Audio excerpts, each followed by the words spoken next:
O Natal é, em geral, uma data muito feliz.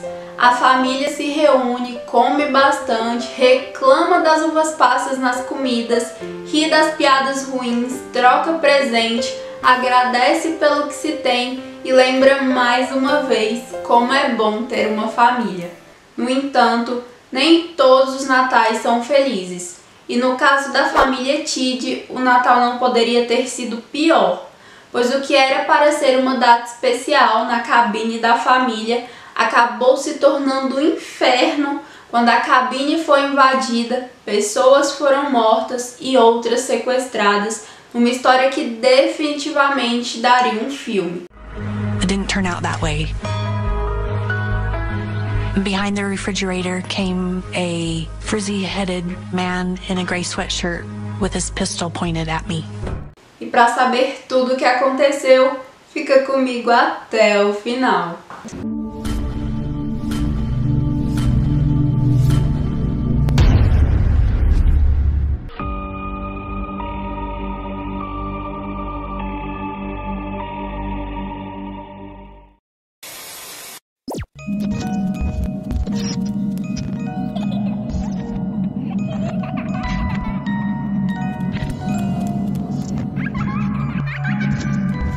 Oi, Little Homes, tudo bem com vocês, folks?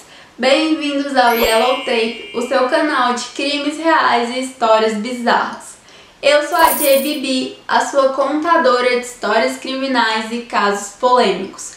Toda semana eu vou trazer vídeos novos, então se vocês se interessam por esse tipo de conteúdo, já se inscrevam no canal para não perder nada. A ideia era lançar esse vídeo no Natal, mas acabou não dando certo. Então, Feliz Natal atrasado para todos. Eu espero que vocês tenham aproveitado bastante e curtido muito a família de vocês. Pois, como vocês vão ver, a vida é bastante efêmera.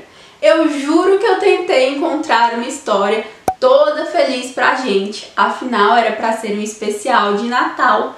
Mas esse é um canal de crimes reais, então essa tarefa foi um tanto quanto difícil. Ainda assim, apesar de se tratar de uma história triste, vocês vão ver que o pai dessas meninas foi um verdadeiro herói e mostrou quão longe nós podemos ir pela nossa família e por aqueles que nós amamos. E de certo modo, essa é sim uma história de esperança. Então já pega o pavê de Natal que sobrou e simbora começar esse caso. Rolf Tidd nasceu em 29 de setembro de 1939 na Alemanha. E quando ele tinha 11 anos de idade, em 1950, ele e a mãe se mudaram para os Estados Unidos, onde eles viveram o restante da vida deles. Já Kay nasceu em 16 de janeiro de 1941, em Nevada, Estados Unidos, sendo filha de Eugene e Beth Tidwell. E a história da Kay e do Rolf se cruzou quando ambos tinham 20 e poucos anos de idade. Eles se conheceram, se apaixonaram e se casaram em 24 de maio de 1963. Pouco tempo depois do casamento, eles se mudaram para o Texas e logo eles se integraram à comunidade religiosa de lá, pois ambos eram muito devotos a Deus e à Igreja de Jesus Cristo dos Santos dos Últimos Dias. O sonho deles era ter vários filhos. No entanto, ao longo dos anos, eles enfrentaram diversos problemas para conceber um bebê, de modo que eles optaram pela adoção. A primeira filha deles se chamava Linné e 3 anos depois eles adotaram o segundo filho, um menino chamado Sean. E para surpresa deles, poucas semanas após eles terem adotado o Sean, eles descobriram que a Kay estava grávida de 2 meses. E dessa gravidez nasceu uma menina que eles chamaram de Trisha. A família era muito unida e eles viviam bem felizes. Basicamente, o Rolf e a Kay estavam vivendo o sonho deles. E de acordo com as pessoas, tanto o Rolf quanto a Kay eram descritos como pais devotos capazes de fazer qualquer coisa pelos filhos. O Rolf trabalhava com vendas e ele era muito bom nisso. Tão bom que em 1969 ele conseguiu abrir a Skyline Equipments, e ao longo dos anos outras 3 companhias seriam abertas. Além das empresas, a família Tidd possuía uma cabine nas montanhas de Utah, Estados Unidos, onde eles iam passar as férias, feriados e datas comemorativas. Eles adoravam os rios, os cavalos, os pássaros e basicamente todo o contato com a natureza que eles conseguiam sempre que iam até a cabana. Lá era tão tranquilo e calmo que a Kay deu o nome ao local de Tidd's Tranquility, que seria tranquilidade dos Tidd. The sound of the river, the horses that are down in the pasture, the birds. It's absolutely heaven on earth to me. My mom had given it a name, Tidd's Tranquility, because of the serenity and peace. Em 1990, 3 dias antes do Natal, parte da família Tidd chegou até a cabine para o que deveria ter sido mais um Natal feliz em família.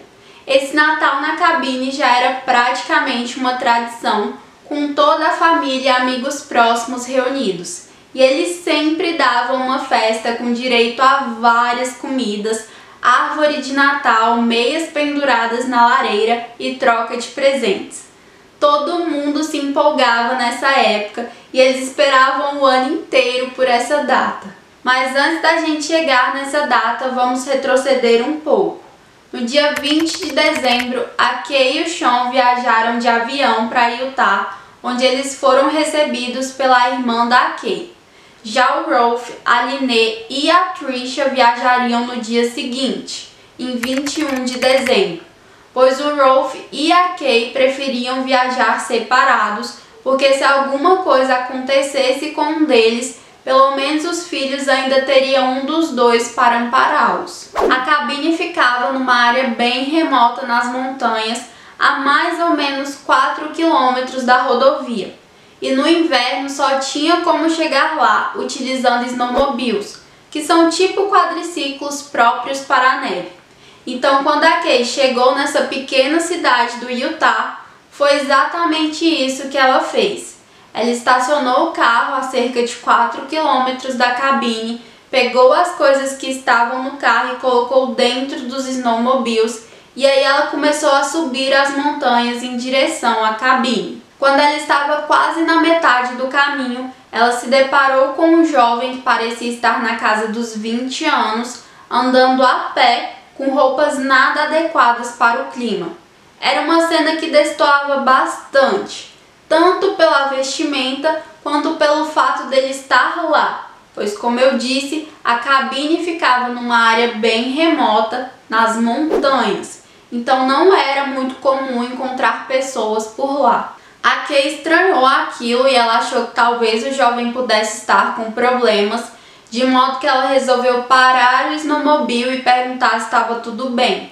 No entanto, quando ela parou o snowmobile e perguntou se ele estava bem ou se ele precisava de ajuda, ele não deu a menor atenção. Ao contrário, ele abaixou a cabeça e acelerou o passo. Como não tinha muito mais do que ela pudesse fazer, ela, o Sean e a Cláudia, que era a irmã dela, continuaram o caminho até a cabine. Chegando lá, eles descarregaram os snowmobiles, conversaram um pouco, jantaram e foram dormir. E no dia 21, logo cedo, a Cláudia voltou para a cidade porque ela ainda precisava fazer algumas compras de Natal. E o Rolf, a Trisha e a Linnea chegaram até Utah. E assim que eles chegaram, a Kay ligou para o Rolf contando que ela havia se deparado com esse jovem estranho próximo à cabine. E tanto ela quanto o Rolf chegaram à conclusão de que seria melhor levar uma arma para a cabine para a própria proteção deles. Mesmo que inicialmente o Rolf tivesse sido contra a ideia, porque era uma cidade muito tranquila. Para vocês terem noção, em 100 anos havia acontecido um único crime por lá. Mas enfim, a Kay conseguiu convencer o Rolf e no final ele levou uma arma para a cabine junto com as outras coisas que eles haviam trazido do Texas. E lá na cabine eles começaram a montar a árvore, empilhar os presentes, colocar a decoração e organizar a cabine para receber os demais convidados na noite do Natal. E depois que eles fizeram tudo isso, eles foram até a cidade para comprar as últimas coisas que faltaram. Feitas as compras, o Sean pediu para passar a noite na casa da tia Cláudia, então os pais dele o deixaram lá. Já os outros integrantes da família Tidd resolveram visitar a Beth, que era a mãe da Kay, que também morava em Utah, em uma comunidade residencial que ficava em uma fazenda. A Beth nasceu em 20 de agosto de 1914 no Utah e ela tinha 76 anos quando o crime aconteceu. Quando mais nova, ela se casou com o Claude Eugene Tidwell em 1936, com quem ela teve alguns filhos. E depois da morte dele em um acidente de carro, ela se casou com William Clifford Potts em 1971. Eles ficaram casados por 12 anos, até que ele também perdeu a vida num acidente de carro. O mesmo acidente que tirou boa parte da mobilidade e visão da Beth. Ainda assim, ela se manteve uma pessoa bem alegre e muito ativa, tendo decidido ir morar nessa comunidade residencial, numa fazenda do Utah. Mas de volta à história, a Kay, o marido e as filhas foram visitar a Beth e decidiram passar a noite por lá para que eles pudessem conversar e matar as saudades.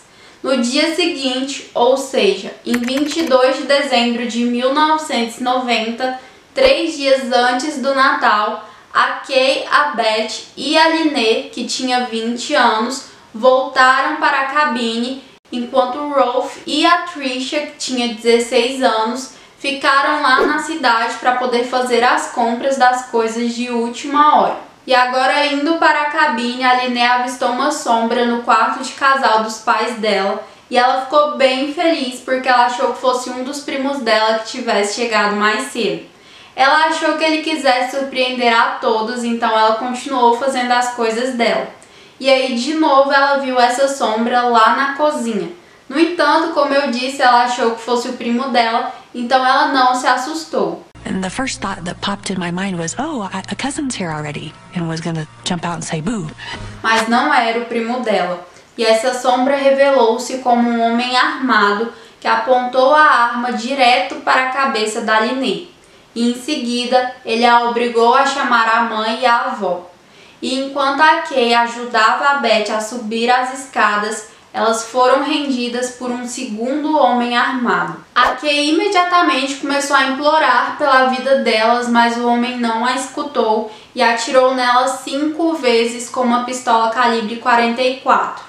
Então, ele apontou a arma para a Beth e atirou na cabeça dela. De alguma forma, a Beth ainda tentou se levantar, então esse homem atirou mais 2 vezes nela, a matando. E tudo isso foi presenciado pela Lynette, que ficou em choque. Esses homens a amarraram, colocaram uma meia na boca dela e a levaram para o quarto principal. E depois de cometer todas essas atrocidades, um deles levou o cachorro da família até onde a Lynette estava. E sinceramente, eu não sei nem interpretar isso. Pelo que eu vi, era para conforto, mas tipo, vocês acabaram de matar a mãe e a avó dela. Eu acho que isso não vai confortá-la. Enfim, depois de fazer isso, eles começaram a revirar a casa, procurando tudo que era de valor.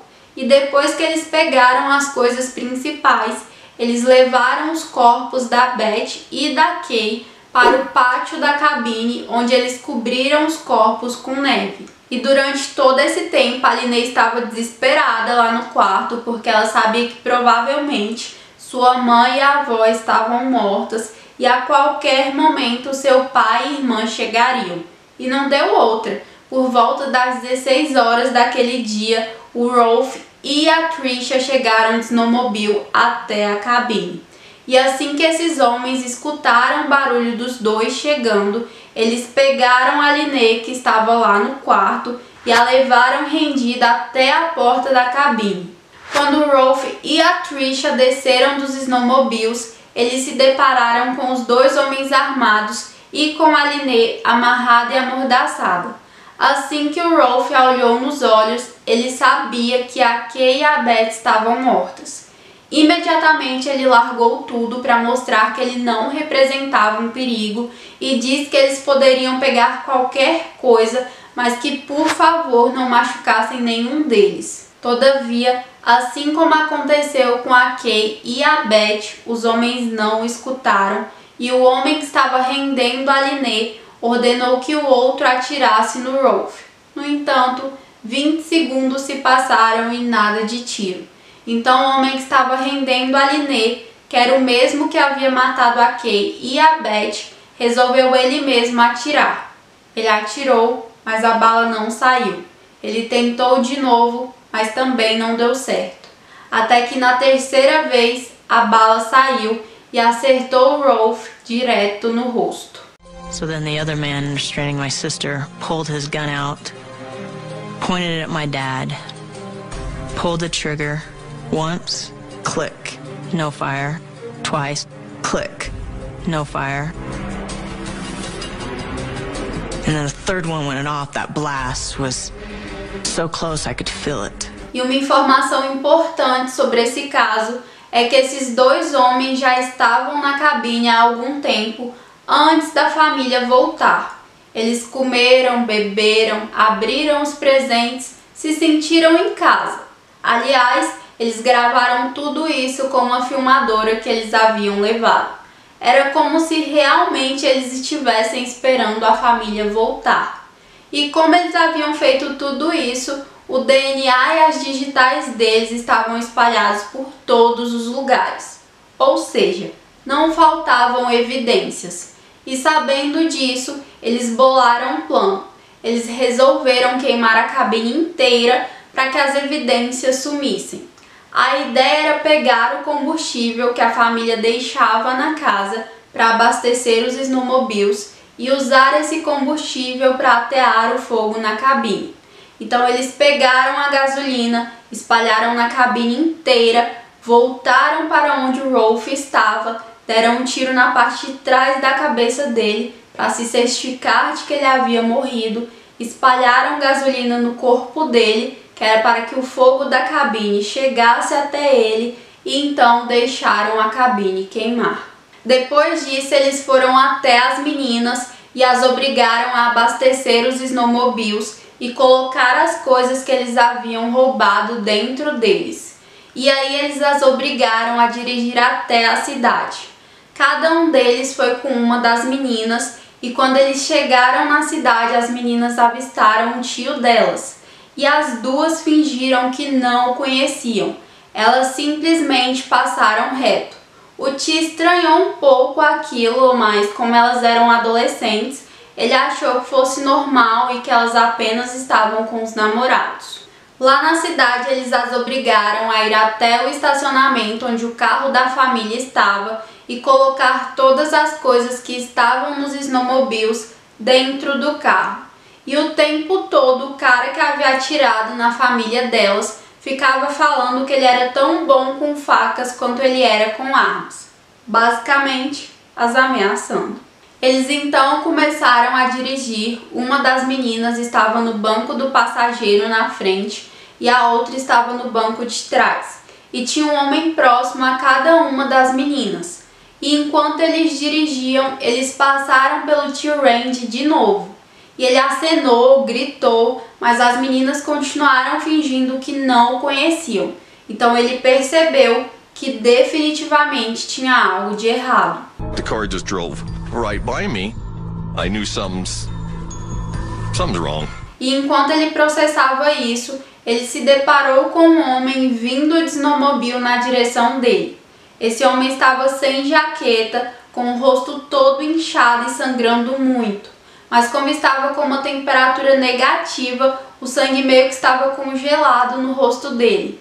E esse homem estava com o rosto tão inchado que ele mal conseguia enxergar. Mas ainda assim, ele estava pilotando o snowmobile. E foi só quando esse homem desceu e se aproximou do Randy que o Randy percebeu que aquele homem era na verdade o seu irmão, Rolf.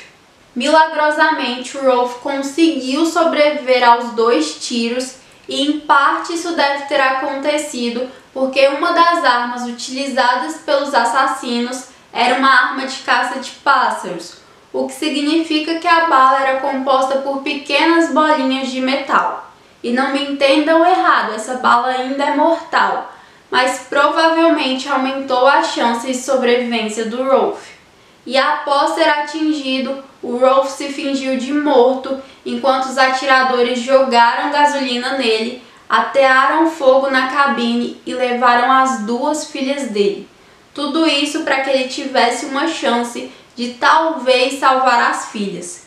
E quando ele não mais escutou os barulhos dos snowmobiles, ele se levantou e começou a tentar apagar o fogo da cabine, provavelmente acreditando num milagre e pensando que talvez a esposa e a sogra ainda estivessem vivas, pois ele não sabia que as 2 estavam enterradas do lado de fora da cabine, embaixo da neve.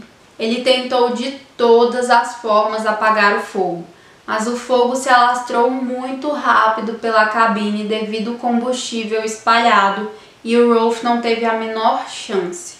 Ainda assim, ele tentou muito, mas muito mesmo. Ele tentou tanto que a blusa de frio que ele estava usando, que estava coberta em combustível, acabou pegando fogo e uma parte derreteu e grudou na pele dele. Mas a adrenalina do Rolf estava tão alta e a vontade dele de salvar as filhas era tão grande que ele conseguiu retirar a jaqueta, pegar um dos snowmobiles que havia ficado para trás e ir até a cidade. Ele não estava com nenhum telefone, então o único jeito era ir até a cidade e pedir ajuda por lá. E de alguma forma ele conseguiu retirar a força necessária para pilotar 4 quilômetros e chegar na cidade, mesmo estando tão ferido. E por sorte, quando ele chegou lá, ele encontrou o irmão dele, o Randy. Having the strength to get on the snowmobile and race down that mountain to save my sister and I, how much blood he'd lost, how he couldn't see, getting down the mountain in freezing temperatures. My whole life my dad was my hero, and that just put an exclamation point on that. E depois de ouvir a história, o Randy colocou o Rolf no banco de trás do carro dele e começou a dirigir. E enquanto ele dirigia, ele ligava sem parar para a polícia, mas o sinal era péssimo, tanto por ser uma cidade pequena e afastada, quanto porque os celulares na época não eram tão avançados. Afinal, tudo isso aconteceu em 1990, mas depois de várias tentativas, ele finalmente conseguiu falar com a polícia. Ele contou tudo o que tinha acontecido, descreveu o carro em que as meninas estavam e pediu um helicóptero com urgência para o irmão dele. E aí a ligação caiu. O Randy ficou desesperado, ele ligou de novo e de novo e de novo, até que ele conseguiu falar com a polícia, mas ele teve que contar tudo novamente. E ele praticamente suplicou por um helicóptero para o irmão dele, porque o estado dele já estava bastante crítico. E finalmente, porque eu mal consigo imaginar a angústia dessa família, os policiais entenderam o que tinha acontecido e entraram em ação. Nisso, um carro da polícia cruzou com o carro onde a Linnea e a Trisha estavam, e eles começaram a seguir o carro. Os sequestradores perceberam e começaram a acelerar, indo a mais de 145 km por hora, o que era muito rápido, mas os policiais não ficaram para trás. Eles aceleraram também para não perder o carro de vista. E em algum ponto da escapada, o carro dos sequestradores derrapou e bateu numa pilha de neve. Os sequestradores entraram em pânico e um deles começou a falar que eles iam morrer, enquanto o outro, o atirador, disse que eles não morreriam ali. E nesse meio tempo, vários carros da polícia, provavelmente todos da cidade, chegaram até o local. E vários civis chegaram lá também. E todos eles estavam com armas apontadas para os sequestradores. o que significa que, claro, eles não tinham a menor chance, de modo que os policiais os prenderam sem muita resistência. Paralelamente, o helicóptero solicitado pelo Randy chegou até onde ele e o Rolf estavam e eles pegaram o Rolf e o levaram para o hospital, onde ele milagrosamente conseguiu resistir. E folks, eu fiquei tão feliz, mas tão feliz quando eu li isso que vocês nem imaginam, porque eu tinha praticamente certeza que ele não conseguiria resistir devido às extensões dos ferimentos dele. Enfim, eu nunca fiquei tão feliz de estar errada. E de volta aos policiais, depois deles terem feito a prisão dos 2 sequestradores e assassinos, eles foram até a cabine onde eles encontraram os destroços que sobraram. E foi assim que o policial descreveu o local. And it almost looked like a mini war zone. Tá, mas quem eram esses 2 homens que cometeram todos esses crimes? Eles eram Von Taylor e Edward Daly. Von Taylor tinha 25 anos e já havia sido condenado por um roubo qualificado, sendo que foi ele o responsável por puxar o gatilho. Já o Edward Steven Daly tinha 21 anos e já havia sido condenado por um incêndio criminoso. Os 2 cumpriram pena na penitenciária de Utah e se conheceram na casa de recuperação. De acordo com os policiais, no dia 14 de dezembro eles ganharam a oportunidade de sair para procurar emprego e tentar endireitar a vida. Contudo, eles utilizaram essa oportunidade para fugir, pegando carona até aquele local específico porque a família do Taylor possuía uma cabana na área. Ainda de acordo com os policiais, eles passaram semanas invadindo cabanas vazias. E os policiais teorizam que eles vigiaram a família Tidd, os viram sair e assim que eles saíram, eles invadiram a cabine e ficaram esperando eles voltarem. E agora eu vou voltar para uma informação do começo do caso. Vocês lembram quando eu falei que a Kay se deparou com um jovem mais ou menos na metade do caminho para a cabine, no dia 20 de dezembro, e até tentou ajudá-lo? Pois é, esse jovem era Von Lester Taylor, o mesmo homem responsável por tirar a vida dela e da mãe dela. Aproximadamente 5 meses após esses crimes, Von Taylor se declarou culpado de 2 acusações de homicídio capital. E em troca o Estado retirou todas as outras acusações contra ele. Von Lester Taylor foi julgado e sentenciado à pena de morte, uma para cada assassinato. E o Edward, apesar de ter feito parte de todo o crime, acabou pegando uma pena bem mais leve. Quando o Edward Steven Daly foi a julgamento, os investigadores esperavam que ele também fosse condenado por homicídio em 1º grau, mas ao invés disso, ele foi condenado por homicídio em 2º grau, o que significa que a pena de morte não era mais uma opção. E no final, Daly foi condenado à prisão perpétua com direito a condicional. Durante o julgamento, tanto as irmãs quanto Rolf testemunharam e eles até simularam toda a situação, empunhando as armas utilizadas pelos assassinos, o que eu imagino tenha sido traumatizante para todos eles.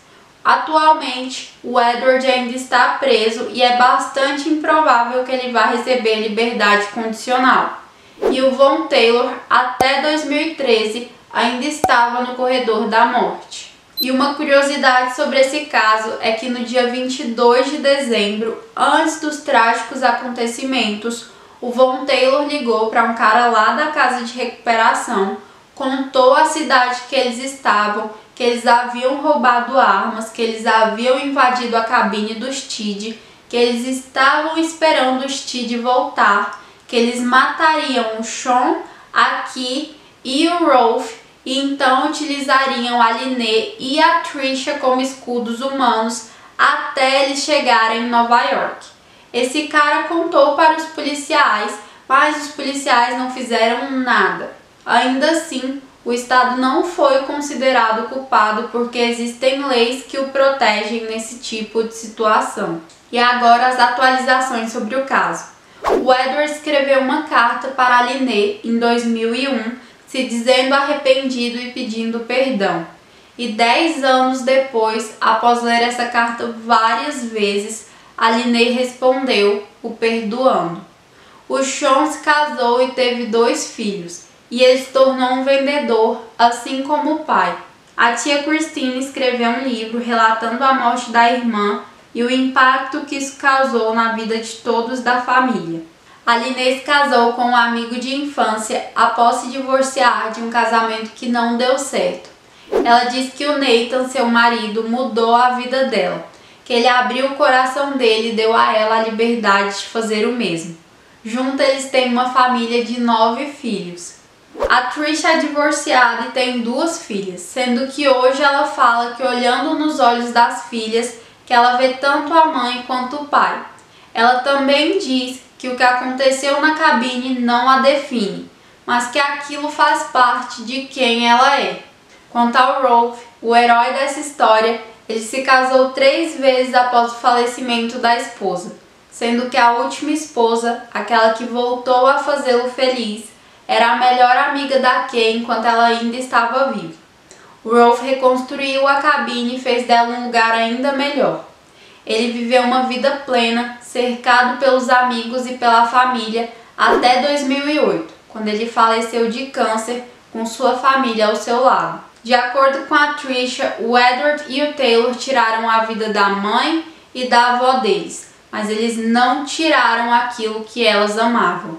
Toda a família ainda vai até a cabine e, de acordo com a Trisha e a Lynette, a cabine é mágica e está se curando.